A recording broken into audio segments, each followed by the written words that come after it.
સ શ્રી કૃષ્ણ પરમ બ્રહ્મ ભગવાન પુરુષોત્તમ ઉપાશ્રેષ્ઠ દેવોના સર્વાવિર્ભાવ કારણમ. બોલો લક્ષ્મીનારાયણ દેવની, શ્રી સ્વામિનારાયણ ભગવાનની. સર્વાવતારી ઈષ્ટદેવ ભગવાન શ્રી સ્વામિનારાયણ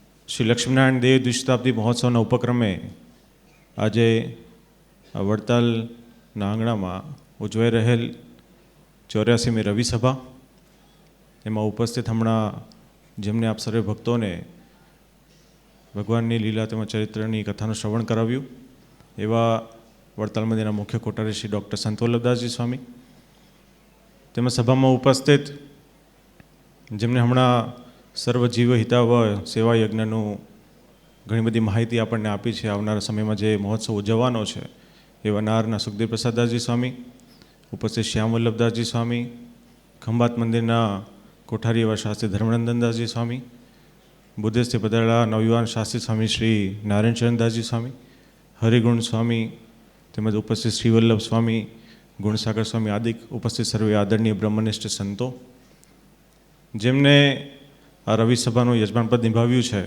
એવા વિઠ્ઠલભાઈ અને તેમનો સમગ્ર પરિવાર, અને સર્વે વાલા હરિભક્તોને અમારા ભાવથી જય સ્વામિનારાયણ.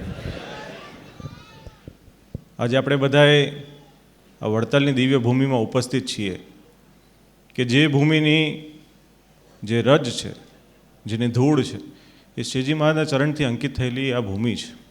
અહીંયા આગળ શ્રીજી મહારાજે આપણા સંપ્રદાયના ઘણા બધા મોટા મોટા કાર્યો અહીંયા કરેલા છે. એ પછી શ્રી લક્ષ્મીનારાયણ દેવ આપણને પધરાવીને આપ્યા હોય, કે પછી પોતાનું એકમાત્ર સ્વરૂપ શ્રી હરિકૃષ્ણ મહારાજ આપણને આપ્યું હોય, કે પછી આપણે બધા હરિભક્તોએ જીવનમાં કેવી રીતના વર્તું એના માટે શિક્ષાપત્રીજી પણ શ્રીજી મહારાજે અહીંયા હરિમંડપમાં લખીને આપણને આપી છે. 2 ગાદીની સ્થાપના આપણને કરીને આપી છે. ઘૂમતી તળાવ આપણને ગળાવીને આપ્યો છે. ત્યારે આવી ભૂમિમાં આપણે ઉપસ્થિત છે, આપણા બધાના બહુ મોટા સદભાગ્ય છે. નંદ સંતો એવું કહેતા કે કુરુક્ષેત્રના વિશે ચંદ્રગ્રહણમાં કરોડો ગાયોનું દાન કરવાથી જે ફળની પ્રાપ્તિ થાય તેનાથી પણ વિશેષ ફળની પ્રાપ્તિ અહીંયા બિરાજમાન શ્રી લક્ષ્મીનારાયણ દેવ અને હરિકૃષ્ણ મહારાજના દર્શન માત્રથી થાય છે. ત્યારે આવો દિવ્ય મહિમા શ્રી લક્ષ્મીનારાયણ દેવ શ્રી હરિકૃષ્ણ મહારાજનો છે, આ વડતાલ ધામનો છે. આજે ખાસ કરીને માઘ સંવત 11નો દિવસ છે. આથી 222 વર્ષ પૂર્વે શ્રીજી મહારાજે આજના જ દિવસે સ્વામિનારાયણ મહામંત્રનો ઉદ્ઘોષ કર્યો હતો. આ મંત્ર બહુ પાવરફુલ છે, આ મહામંત્ર છે, ષડાક્ષર મંત્ર છે, 6 અક્ષરનો જ મંત્ર છે, ખૂબ જ ટૂંકો અને સરળ મંત્ર છે. આ મંત્રમાં કોઈ નિયમ નથી, પણ હાલતા ચાલતા ઉઠતા બેસતા સર્વે શુભ તેમજ અશુભ ક્રિયાના વિશે આ મંત્રને કાયમ સંભાળી રાખો એવી શ્રીજી મહારાજની આપણને આજ્ઞા છે. આ મંત્રથી કેટલા બધાએ હરિભક્તોના દુઃખ દૂર થયા છે, કેટલાય બધા હરિભક્તોને જીવનમાં ભૂત પ્રેતાદિકનો ઉપદ્રવ થયો હોય એ દૂર થયો છે, કેટલાય બધા હરિભક્તનું મન સ્થિર થયું છે, કેટલાય બધા હરિભક્તો જેમના ઘરમાં અથવા પોતે બીમાર હોય તો એ પણ સાજા થયા છે, અને હજારોની તાદાદમાં હરિભક્તો આ મંત્રનું જપ કરીને, આ મંત્રનું ધ્યાન કરીને, આ મંત્રની ધૂન કરીને ભગવાનના ધામને પામ્યા છે. ત્યારે આવો મંત્રનો મહિમા છે, એ પણ સ્વામિનારાયણ મંત્રનો મહિમા છે. આમ આપણા હિન્દુ ધર્મમાં જો જોવા જઈએ ને તો 3 મુખ્ય પિલર્સ હોય છે. એક તંત્ર હોય કે જેને આપણે વ્યવસ્થા કહીએ, એક યંત્ર હોય કે જેને આજના સમયમાં આપણે મશીન્સ કહી શકીએ, ગેજેટ્સ કહી શકીએ, જેનાથી આપણને સુવિધા પ્રાપ્ત થતી હોય, અને એક હોય છે મંત્ર, જે આપણને વેદમાંથી પ્રાપ્ત થયા હોય અથવા તો ભગવાન પોતે આપણને આપીને ગયા હોય, એને મંત્ર કહેવાય. ત્યારે મંત્રની વાત કંઈક જુદી છે.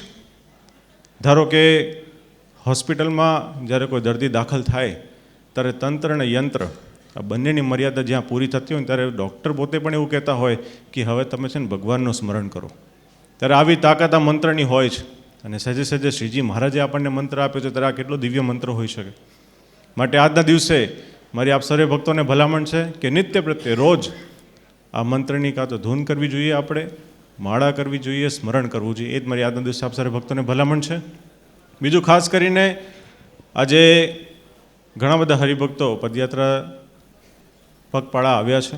ખંભાતથી બહુ મોટું સંઘ ધર્મનંદન સ્વામી લઈને આવ્યા છે, તેમજ હરિગુણ સ્વામી આપણા નવયુવાન સંત છે એ ઉમરેઠથી ઘણા બધા હરિભક્તોને પગપાળા અહીંયા લઈને આવ્યા છે. બસ એક જ માત્ર હેતુથી કે આપણે લક્ષ્મીનારાયણ દેવ અને હરિકૃષ્ણ મહારાજને આપણે રાજી કરવા છે.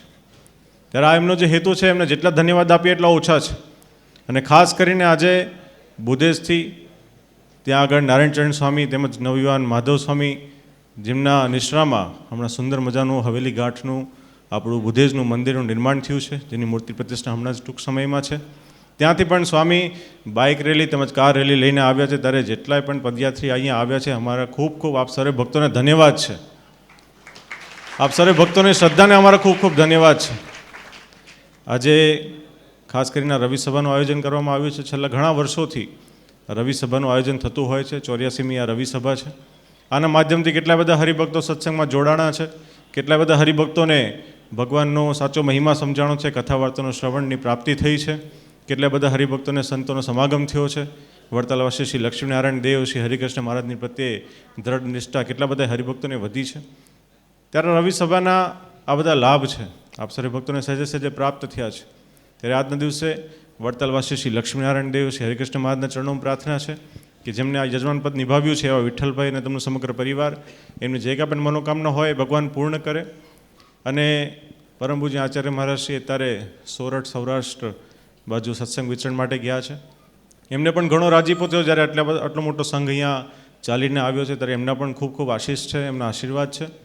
આજના દિવસે વડતાલવાસી શ્રી લક્ષ્મીનારાયણ દેવ શ્રી હરિકૃષ્ણ મહારાજના ચરણોમાં પ્રાર્થના છે કે કાયમ આપ સર્વે ભક્તોની ઉપર ભગવાનની વિશેષ કૃપા વરસતી રહે અને આપ સર્વે ભક્તોનું ખૂબ જ મંગળ વિસ્તારે એ જ પ્રાર્થના સાથે અમારા ભાવથી જય સ્વામિનારાયણ.